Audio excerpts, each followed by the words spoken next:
Olá, tudo bem? Vamos lá. Retomando algumas coisas que a gente já vinha conversando lá na escola. Então, hoje nós vamos conversar um pouquinho sobre a diferença entre algarismos e números.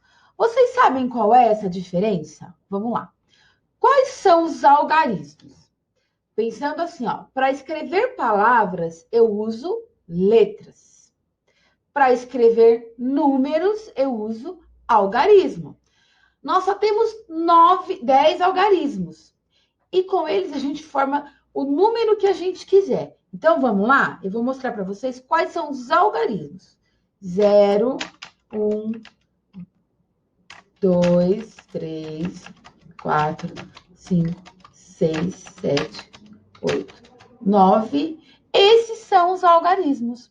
Com esses algarismos, a gente forma o número que a gente quiser. Mas por que a gente sempre nunca fala algarismo, sempre fala número? Foi um costume, algo que a gente não pensou antes. Mas qual é a diferença? O algarismo é o símbolo. O número ele vai marcar quantidade, medidas, tá? Essa é a diferença. Então vamos dizer assim, ó. Quantos anos você tem? Vocês têm, a maioria, 7 anos. Então, olha aqui, esse 7, ele deixou de ser aqui um algarismo. Por quê? Porque ele está marcando a idade de vocês. E a idade é uma quantidade, não é? Se eu falar assim, quantos dedos você tem? Eu tenho 10. 10 dedos. Olha aqui, eu precisei de 2 algarismos para formar o número 10.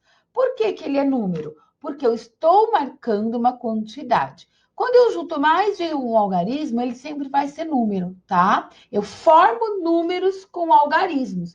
Se eu juntar lá a letra, vamos ver aqui, B, O, L, A, eu formei uma palavra, não formei? Bola. Se eu juntar os números, os algarismos, 1, 2, 5, 8, eu formo um número. Que número? 1258. Entenderam? Então, toda vez que eu juntar mais de um algarismo, eu vou formar um número. Por exemplo, eu vou colocar aqui o número mais ou menos de alunos que tem lá na MF Olival. 589. Eu juntei 3 algarismos diferentes e formei o número 589. 98. Eu usei 2 algarismos para formar o número 98, tá? Ah, mas eu vou formar outro número com o mesmo algarismo. Que número que eu formei? 89. E eu usei os mesmos algarismos. Quando a gente muda as letras de lugar, não forma outra palavra? Quando eu mudo o algarismo de um lugar, eu formo outro número. Então, vamos sempre lembrar. Quando eu tenho os algarismos, eu formo números com eles. E eu só vou ter sempre, para formar o número que eu quiser, esses 10 algarismos, de 0 a 9. Assistam essa aula com atenção, que ela vai ser muito importante para as próximas, tá bom? Obrigada, gente. Até mais.